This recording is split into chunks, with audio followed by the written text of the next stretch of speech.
कल के फैसले के बाद जब तक के कोई जुडिशल ऑर्डर इनफील्ड नहीं होता जिसके अंदर रीजंस दी जाएं अदालत की जानिब से, तब तक जो है वो जेल में जो है ट्राई नहीं किया जा सकता। कानून के मुताबिक उनको अदालत में लाया जाना जरूरी है। अब अगर नहीं लाते और फिर ये फैसला करते हैं और फिर कैबिनेट उसको देखती है तो फिर हम उसको देखेंगे और उसको चैलेंज करेंगे। लेकिन आज की जो सूरत हाल है, यानी कल जब ये इसकी हेयरिंग होगी साइफर ट्रायल की, तब तक खान साहब को अदालत के अंदर लाया जाना चाहिए। यानी G11 जो अदालत की नॉर्मल प्लेस ऑफ सिटिंग है वहां पर लाकर ही प्रोसीडिंग्स की जा सकती है।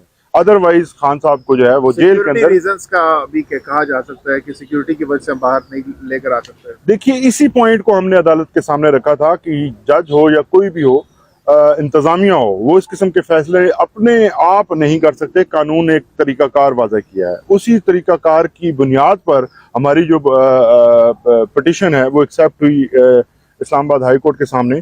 तो उस तरीकाकार से हटकर अगर दोबारा ये इस किस्म की बुलडोज करने की कोशिश करेंगे तो फिर जो है वो सारी चीजें इलीगल होंगी और फिर यही सवाल खड़े होंगे। खान साहब को मिल जाती है तो फिर क्या कोई दूसरी रुकावट होगी खान साहब के बाहर आने में, या फिर खान साहब बाहर आ जाएंगे जमानत के बाद?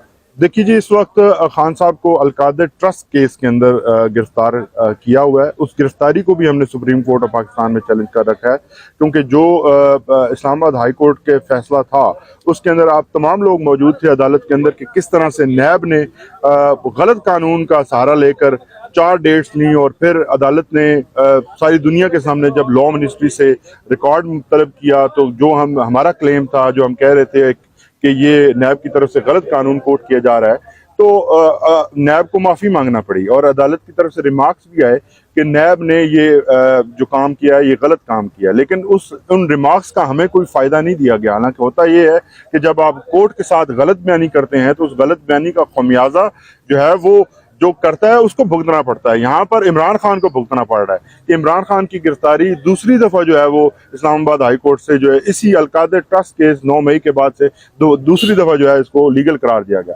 तो हमने उसको भी चैलेंज कर रखा है और उम्मीद ये है कि फैसला उस पर भी आएगा। लेकिन इस वक्त तक पोजीशन ये है कि अगर आज जमानत हो जाती है तो फिर भी अभी चूंकि उसके अंदर रिमांड भी चल रहा है, रिमांड तो नहीं है लेकिन इन्वेस्टिगेशन की इजाजत दी और गिरफ्तारी डाली हुई है, तो उसमें पोस्ट अरेस्ट टेक्निकली बनेगी इनके अगर हाई कोर्ट का फैसला जो है रहता है। सोशल मीडिया पर एक बड़ी कंफ्यूजन है कि ये जब कलअदम हुआ है जेल ट्रायल, उसके बाद कहा जा रहा है कि इमरान खान को अदालतों में पेश किया जाएगा। एक कंफ्यूजन है, अगर क्या वो जज साहब के ऊपर होगा कि वो जेल ट्रायल ही करते हैं क्योंकि जेल में ही आगे केस सुनते हैं, या उनको अदालतों में पेश किया गया? उसके लिए वजारत खारजा को मुतमिन करना होगा अदालत को कि उनको सिक्योरिटी थ्रेट है। इस पे क्या कहेंगे? देखिए, सबसे बुनियादी जो चीज़ है, ये बहुत इम्पोर्टेंट सवाल है।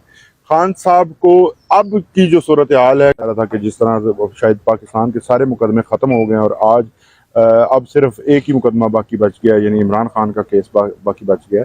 तो ये तमाम चीज़ें जो हैं वो आज अदालत के सामने भी रखी जाएंगी।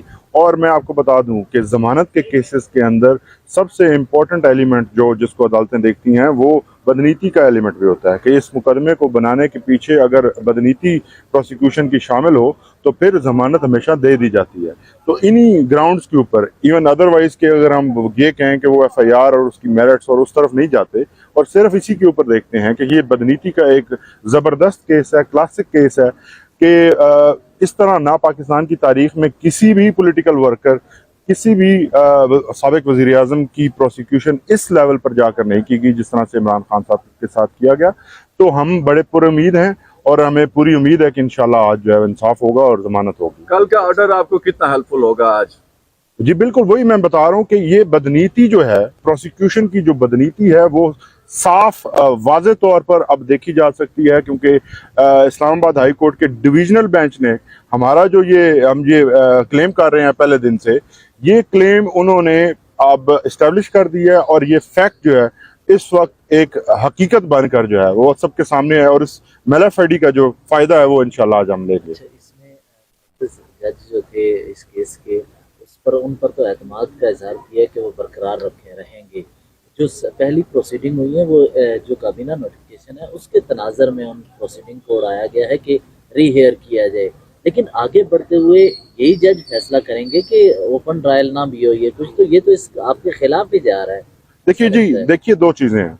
ये जो आप फरमा रहे हैं वो सबसे ज़रूरी चीज़ है कि जज की जो अपॉइंटमेंट है वो आज भी हम उसको जो है वो कानून के मुताबिक नहीं समझते और हम उसके खिलाफ जो है वो अपना कानूनी हक इस्तेमाल करेंगे और जज की अपॉइंटमेंट को हम चैलेंज करेंगे। हम समझते हैं कि जज को जिस तरीके से लगाया गया है वो कानूनी जो तरीकाकार था उसको नज़रअंदाज करके लगाया गया। अब सवाल दूसरा पैदा होता है कि क्या ट्रायल वहाँ से चलेगा, तो हमने ट्रायल को और पूरे इस केस को ख़त्म करने के लिए क्वैशमेंट की जो पिटिशन है वो फाइल कर रखी है सुप्रीम कोर्ट में और उसको नंबर भी लगाया जा चुका है। उम्मीद है कि जिस दिन उसके ऊपर हेयरिंग होगी तो फिर ये चीज़ें खुलेंगी कि इस केस के अंदर FIR इटसेल्फ दर्ज करना ही कानून के खिलाफ है। अच्छा, इंतजार